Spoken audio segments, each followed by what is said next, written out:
Dix 9 milliards de dollars en une seule année. Voilà ce que l'Algérie a dépensé en armement russe en 2024. Pendant que tout le monde prédisait qu'elle allait céder, qu'elle allait plier, qu'elle allait rentrer dans le rang, elle achetait des missiles. En 2025, des émissaires de Moscou atterrissaient à Alger pour rencontrer Tebboune. Et aujourd'hui, en 2026, c'est officiel, l'Algérie est le premier partenaire stratégique de la Russie en Afrique du Nord. Le premier. Alors, la question, elle est simple, comment on en est arrivé là? Et pourquoi vos médias habituels n'en parlent presque pas? Parce que si ils vous l'expliquaient vraiment, vous comprendriez quelque chose qu'ils ne veulent pas que vous compreniez. L'Occident a perdu la main sur l'Algérie. Et ça, c'est une information qui dérange. Bienvenue. Si c'est votre première fois ici, sachez une chose, on ne fait pas de propagande sur cette chaîne. On ne défend aucun gouvernement. On n'attaque personne pour le plaisir. On fait une seule chose, on cherche la vérité. Et sur l'Algérie, la vérité est souvent bien plus explosive que ce qu'on vous sert au journal de 20 heures. Avant qu'on rentre dans le vif du sujet, j'ai besoin de savoir une chose. Vous regardez cette vidéo depuis ou Algérie, France, Belgique, Canada, Angleterre, Australie. Dites-moi votre ville, votre pays dans les commentaires. Ce sujet touche la diaspora algérienne partout dans le monde et chaque commentaire que vous laissez m'aide à mieux construire ce que je vous amène. Si vous n'êtes pas encore abonné, c'est le moment. Cette chaîne existe pour décrypter l'Algérie telle qu'elle est vraiment, pas telle qu'on vous la montre. Aujourd'hui, on va travailler en 3 parties. La première, l'alliance militaire, ce que ça représente concrètement en termes de puissance d'armement, de stratégie. La deuxième, l'alliance économique, le gaz, le pétrole, les milliards que très peu de gens voient vraiment. Et la troisième, ce que tout ça dit du monde dans lequel on vit et de la place que l'Algérie est en train d'y prendre. C'est parti. Les chiffres d'abord. Toujours les chiffres.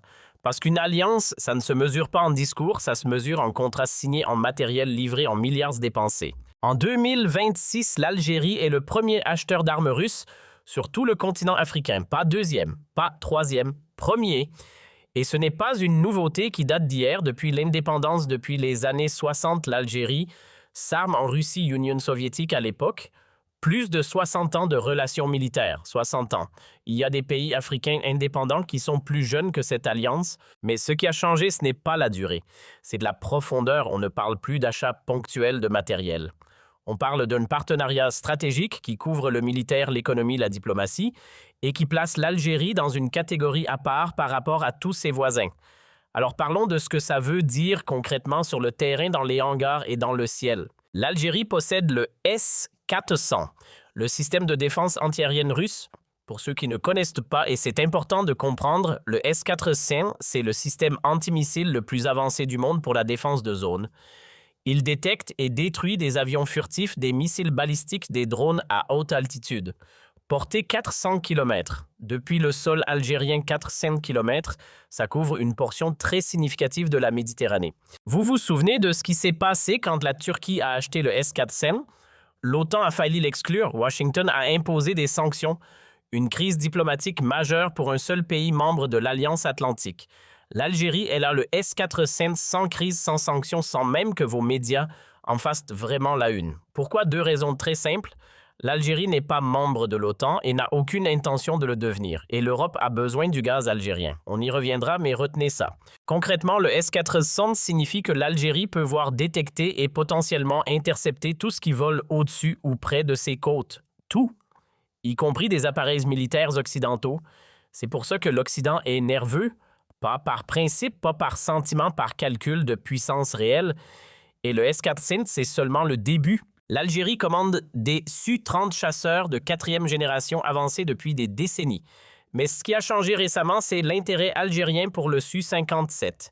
Le chasseur de 5e génération russe, le concurrent direct du F-35 américain, avion furtif hypersonique conçu pour des opérations au-delà de la portée visuelle.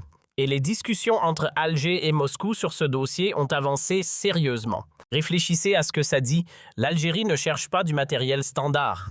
Elle vise le haut de gamme absolu, ce que les grandes puissances elles-mêmes peinent à obtenir. Et la Russie accepte de vendre. La Russie ne vend pas ses meilleures technologies à n'importe qui.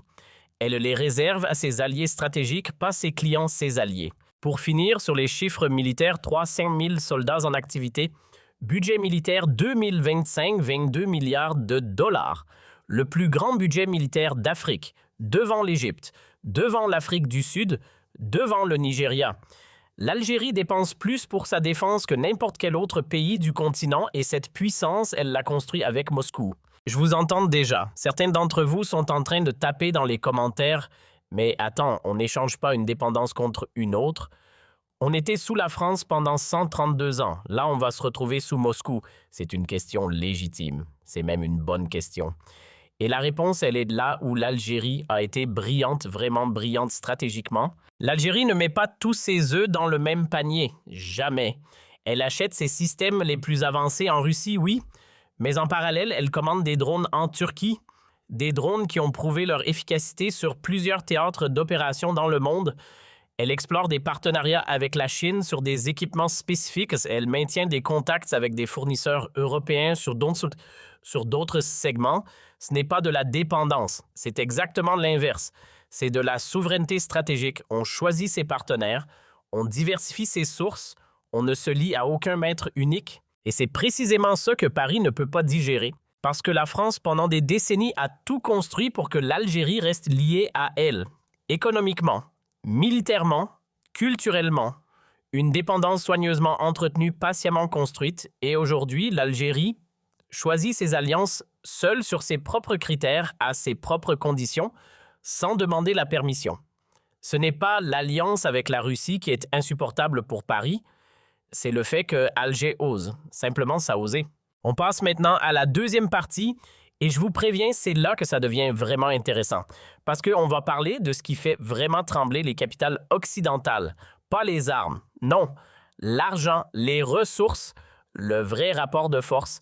Mais avant ça, si cette analyse vous apporte quelque chose, likez maintenant. 2 secondes, ça aide vraiment. Merci, on continue. Ce qui fait vraiment trembler les chancelleries européennes, ce ne sont pas les missiles, ce ne sont pas les chasseurs, ce sont les barils de pétrole et les milliards de mètres cubes de gaz. Voilà pourquoi cette alliance est bien plus profonde qu'un simple partenariat militaire. L'Algérie et la Russie partagent quelque chose de fondamental, elles sont toutes les deux des exportatrices massives d'hydrocarbures dans un monde qui a une soif insatiable d'énergie. La Russie oscille entre la première et la deuxième place mondiale en production pétrolière selon les années. L'Algérie, de son côté, possède des réserves de gaz naturel parmi les plus importantes de la planète. Ensemble, ces deux pays ne contrôlent pas les marchés de l'énergie, soyons précis, mais ils les influencent. Et la nuance est importante.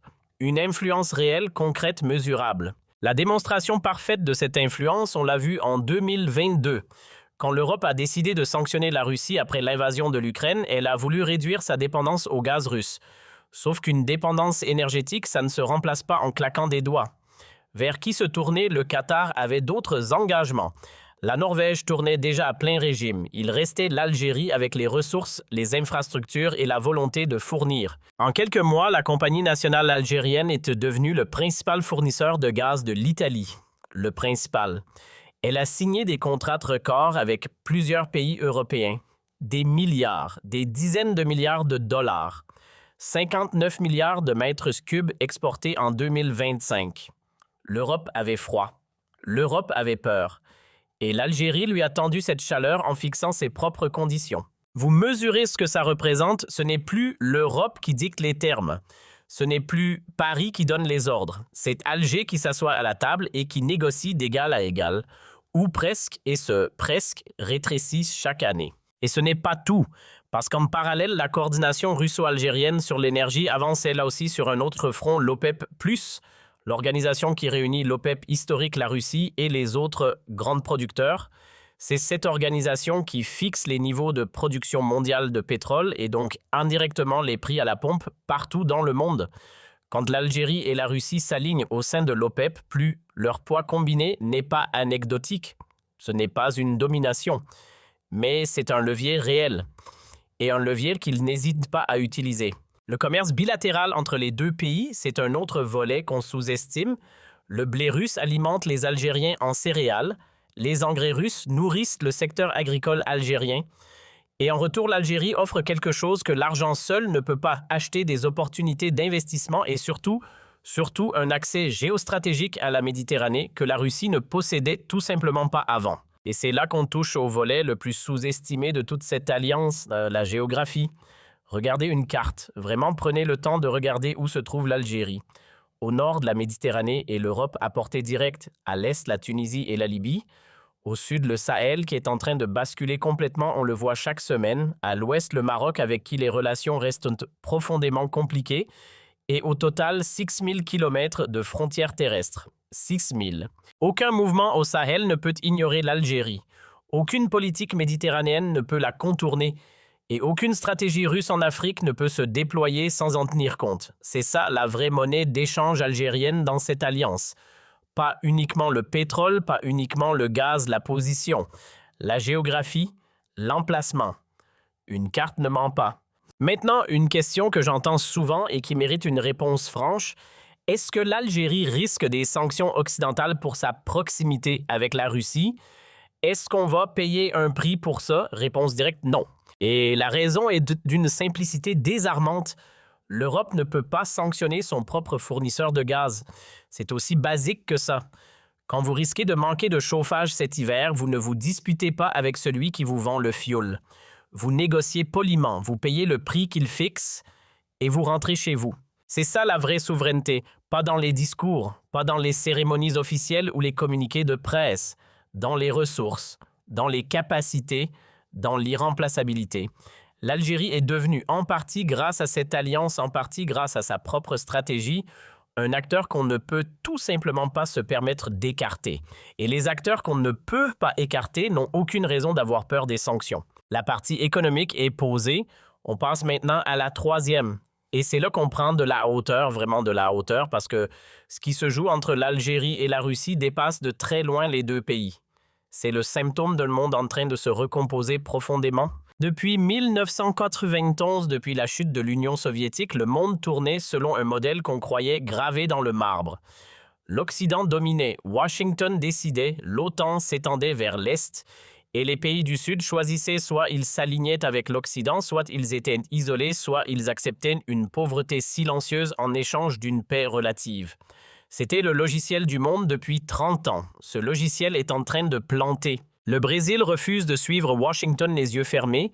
L'Inde achète du pétrole russe malgré toutes les pressions. La Chine construit ses propres routes commerciales, son propre modèle. L'Arabie saoudite s'assoit avec qui elle veut, quand elle veut. Et l'Algérie, dans ce contexte africain et méditerranéen, est en train de s'imposer comme un acteur central du nouvel ordre mondial qui se dessine. Concrètement, qu'est-ce que ça change pour nous? Première chose, l'Algérie n'a plus peur. Pendant des décennies, la diplomatie algérienne était prudente, presque timide. On ne voulait froisser ni les uns ni les autres. On marchait sur des œufs en permanence.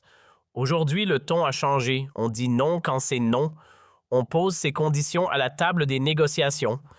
On reçoit qui mérite d'être reçu et on ferme la porte à ceux qui ne le méritent pas. Ce n'est pas de l'arrogance. Ce n'est pas de la provocation. C'est de la confiance.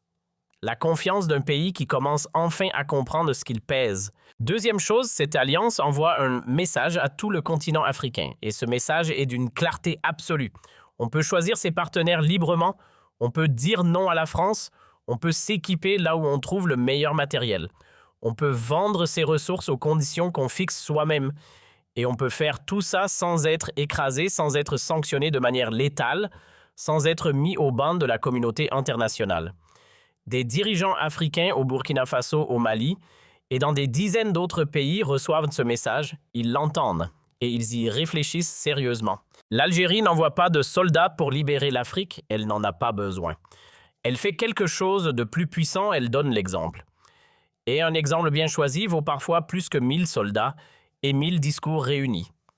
Troisième point, et c'est probablement le plus douloureux pour Paris, cette alliance illustre quelque chose que la France refuse encore d'accepter pleinement, son incapacité structurelle à maintenir son influence sur son ancienne zone d'emprise. La France a perdu le Sahel, c'est acté, c'est visible, c'est documenté. La France perd pied en Algérie. Les contrats d'armement français sont remplacés un par des contrats russes et chinois. Et la France regarde. Elle constate. Elle ne peut pas faire grand-chose d'autre. Pourquoi? Parce que les leviers traditionnels n'existent tout simplement pas avec l'Algérie. L'Algérie n'est pas dans la zone franc. L'Algérie ne dépend pas de l'aide française. L'Algérie n'a aucune dette à rembourser à Paris.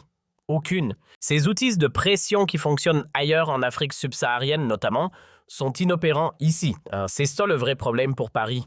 Pas l'alliance elle-même, c'est l'impuissance totale à y répondre, l'incapacité à peser, à menacer, à négocier depuis une position de force. On peut faire des discours sur la mémoire partagée, sur l'histoire commune, sur les liens qui unissent les deux peuples. On peut jouer sur les visas quelques mois pour créer de la pression. Mais les gens lucides, les vrais stratèges, ceux qui regardent les cartes et pas les caméras, savent très bien ce qu'il en est. L'Algérie a ses propres cartes et elle apprend à les jouer de mieux en mieux à chaque round. L'Occident a vécu pendant des décennies dans un monde où il fixait les règles, où les pays du Sud jouaient sur son terrain avec ses cartes selon ses conditions. Ce monde n'a pas complètement disparu, soyons honnêtes, mais il s'effrite. Il se fissure et l'Algérie est l'un des tout premiers pays méditerranéens à avoir vraiment compris que ces règles pouvaient changer et à avoir agi en conséquence sans attendre la permission de personne.